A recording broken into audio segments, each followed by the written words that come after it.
눈을 감고 한번 상상해 보시죠, 청취자님. 지금 아주 깊고 고요한 골짜기 한가운데 서 계신 겁니다. 네, 안개가 막 자욱하게 깔려 있겠죠. 맞아요.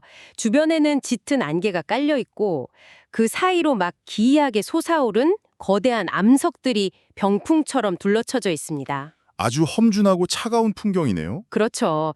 아주 날카로운 풍경인데 그런데 그 바위 틈 사이 세상이랑 완전히 단절된 것 같은 비밀스러운 공간에 붉은 복숭아꽃밭이 막 흐드러지게 피어 있는 겁니다. 와, 대비가 엄청나네요. 네, 폭포수 소리만 아득하게 빌려오는 이 비현실적인 풍경 한쪽 구석에는 누군가 정성스럽게 적어 내려간 아주 오래된 글귀들이 빼곡하게 채워져 있습니다. 그 안개랑 날카로운 바위들이 주는 몽환적인 느낌이 정말 압도적이거든요. 네네. 방금 묘사하신 풍경은 단순한 예술작품의 배경이 아닙니다.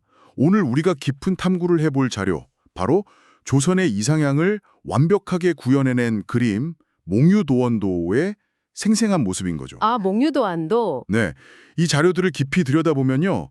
이 그림은 그저 아름다운 풍경을 담은 화선지 한 장이 아니라 당대 최고의 지성들이 꿈꿨던 거대한 세계관 그 자체라는 걸 알 수 있습니다. 바로 그 지점이 오늘 우리가 파헤쳐볼 핵심 미션입니다.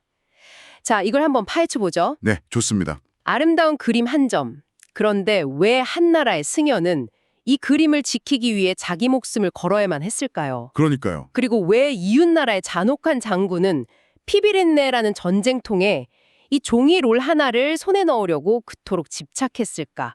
오늘 탐구에서는 임진왜란이라는 참혹한 전쟁 속에서 벌어진 납치, 그리고 숨막히는 심리전을 추적해 볼 겁니다. 인간의 밑바닥을 드러내는 탐욕, 그리고 끝내 타협할 수 없었던 이상향에 대한 이야기인 거죠. 맞습니다. 일단 시계를 좀 거슬러 올라가 보죠.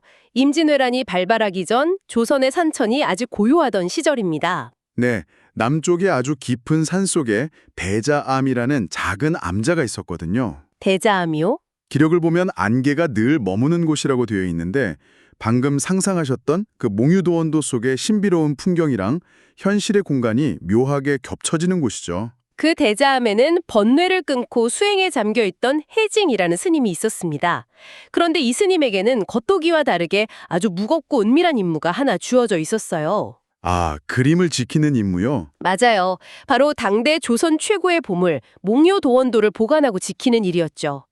자료를 보면 해징 스님은 어느 날 밤 깊은 산속으로 홀로 숨어 들어갑니다. 네네. 그리고 사람의 발길이 절대 닿지 않을 법한 아주 비좁고 깊은 바위 틈에 이 그림을 막 밀어놓고 숨겨버려요.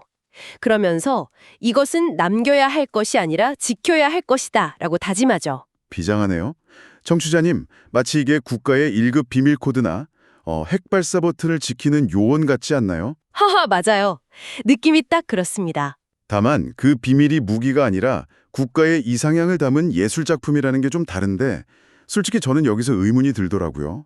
도대체 왜 그렇게까지 해야 했을까요? 종이 한 장 때문에 목숨을 거는 거니까요. 그렇죠. 전쟁이 날 것 같은 불길한 예감이 들었다면 당장 식량을 비축하거나 몸을 피하는 게 상식적이잖아요. 왜 이 미술품 하나에 국가의 명운이 걸린 것처럼 행동한 건지 좀 묻고 싶습니다. 이 문제를 더 큰 그림과 연결해 본다면 그 의문이 풀립니다. 몽유도원도에는 안견이 그린 그림만 있는 게 아니거든요. 아, 글도 있죠. 네, 그림 주변으로 당대 조선의 왕족이었던 안평대군, 그리고 신숙주, 정인지 같은 조선 초기 최고 권력자이자 학자들의 글이 빼곡하게 적혀 있었습니다. 찬시와 찬문이죠. 당대 최고의 에이스들이 다 모였네요. 그렇죠. 성리학을 국가 이념으로 삼았던 조선에서 당대 최고의 정치적 설계자들이 한 그림에 자신들의 철학을 남겼다. 이게 어떤 의미일까요? 단순한 감상문은 아니었을 거고요. 맞습니다.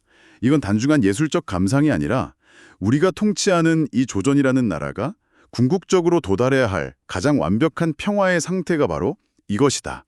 라는 일종의 이념적 선언문이었던 겁니다. 아, 듣고 보니 진짜 국가의 1급 비밀문서 맞네요. 그렇죠. 비유하자면 미국의 독립선언서 원본이나 국가 헌법 기초문서 같은 걸 숨긴 셈이잖아요.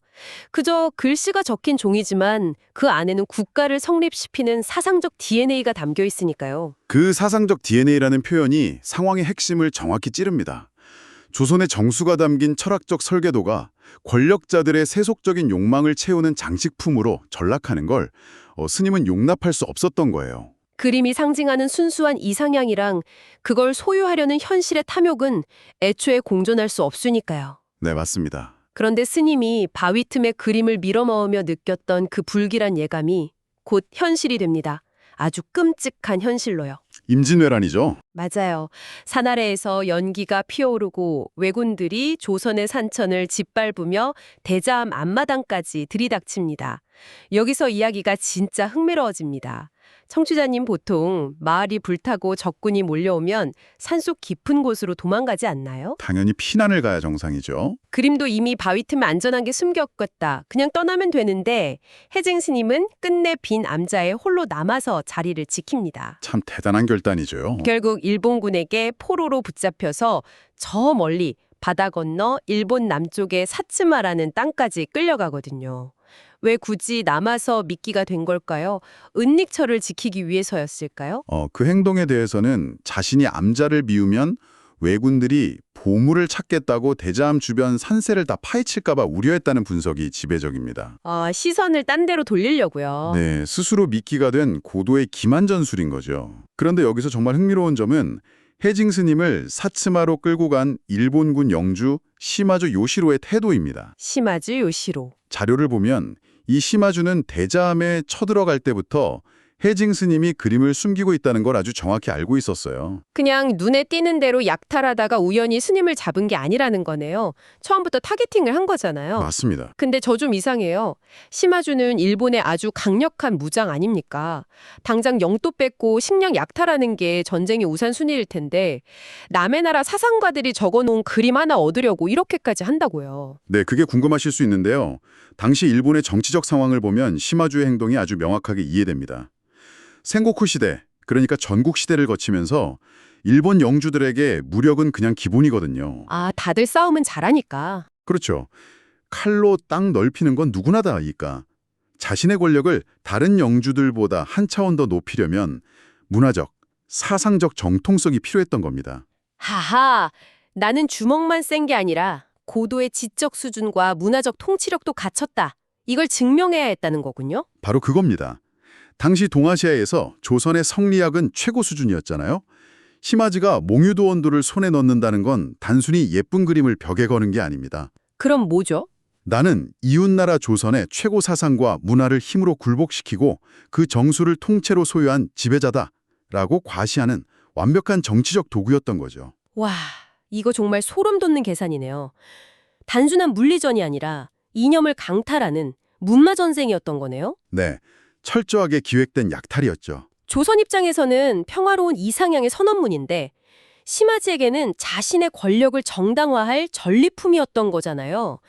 그러니 열쇠를 쥔 스님을 죽일 수도 없었겠네요. 그렇죠. 살려서 입을 열게 해야 하니까요. 근데 몸을 납치하는 거랑 신념을 꺾고 비밀을 말하게 하는 건 전혀 다른 문제잖아요.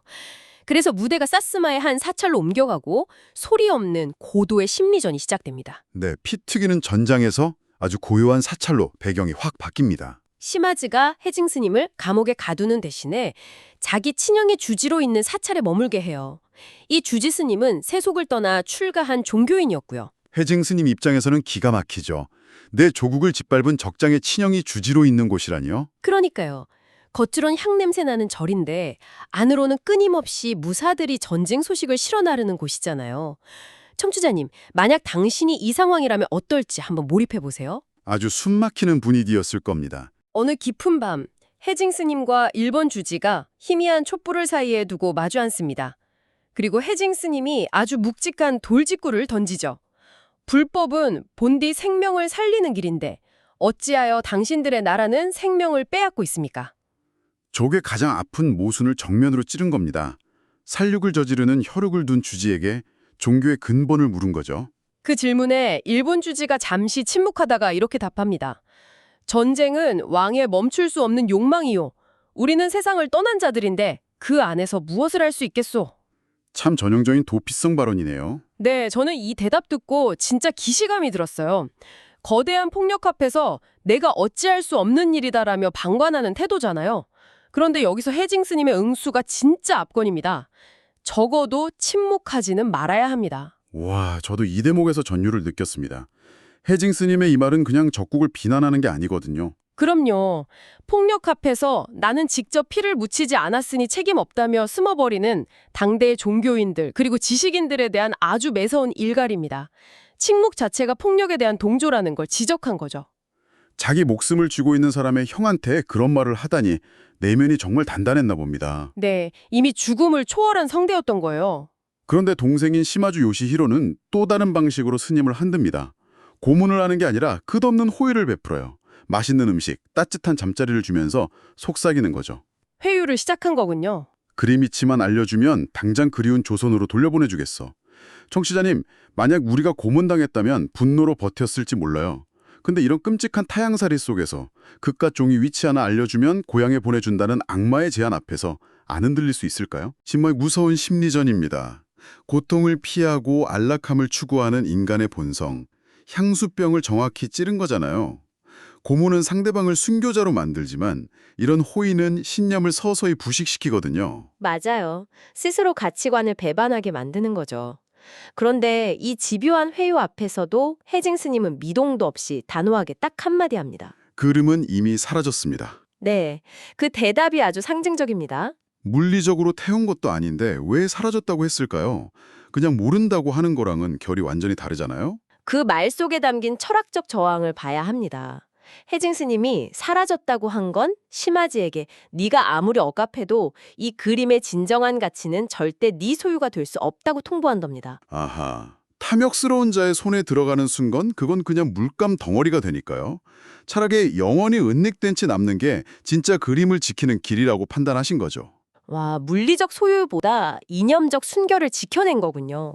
그런데 상황은 예상치 못하게 흘러갑니다. 꺼진 줄 알았던 전쟁의 불씨가 다시 타오르죠. 정유재란이 발발한 겁니다. 네, 일본군이 다시 쳐들어가는 이 거대한 폭풍 속에 해징 스님도 또 휘말리게 됩니다. 시마주가 굳이 스님을 통역이라는 명목으로 배에 태워 끌고 가거든요. 기어코 자기 손으로 그림을 찾겠다는 아주 끔찍한 집착이죠. 스님 입장에서는 내 조국을 짓밟으러 와는 적들의 배에 타서 고향으로 가는 거잖아요. 오랜 시간이 흘러 마침내 조선 땅을 밟고 흙냄새를 맡았지만 눈앞의 현실은 잿더미가 된 지옥이었습니다. 평화로웠던 모습은 온데간데 없고. 맞아요. 당대 학자들이 목류도원도에 그렸던 그 아름다운 이상향은 현실 어디에도 없었죠. 스님의 내면이 절만 완전히 무너져 내렸을 겁니다. 자신이 지키려 했던 시대의 정신이 다 징발해버린 현실을 목도한 거니까요. 그런데도 시마지는 광길을 멈추지 않고 대자암으로 병력과 스님을 이끌고 갑니다. 묵묵히 산길을 오르던 스님은 대자암 지붕이 보이는 길목에서 딱 멈춰 섭니다. 그리고 시마지에게 마지막 선언을 던지죠. 당신은 영원히 그림을 찾지 못할 것입니다. 그것은 보물이 아니라 꿈이기 때문입니다.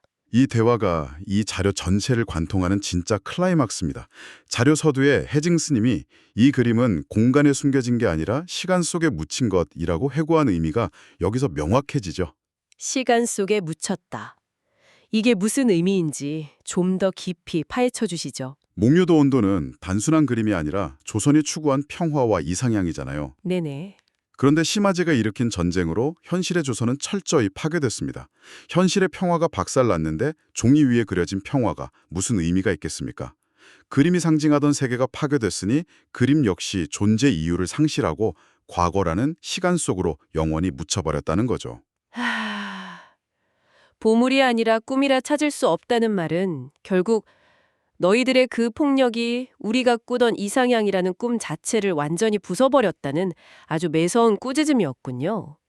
군대로 땅은 뺏어도 다른 나라의 아름다운 꿈은 약탈할 수 없으니까요. 그렇습니다. 무력으로 모든 걸 가질 수 있다는 권력자의 오만을 근본부터 부정해버린 가장 강력한 승리의 선언이었습니다. 이 선언 이후로 역사의 기록은 아주 고요해집니다. 시마즈가 그림을 찾았다는 기록도 없고 해진 스님 역시 그 대화를 끝으로 조용히 자취를 감춥니다. 오직 이 치열했던 마음의 기록들만 전해지는 거네요. 네, 청취자님, 오늘 이 긴 여정을 통해 어떤 생각이 드셨나요?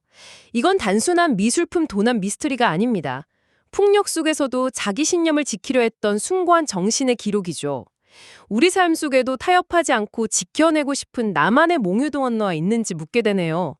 여기서 마지막으로 청취자님들께 도발적인 질문 하나를 던져보고 싶습니다. 좋습니다. 이야기에서는 몽유도원도가 현실의 전쟁 앞에서 사라진 잃어버린 꿈이라고 했잖아요. 네, 안타깝게도요. 하지만 반대로 생각해보죠.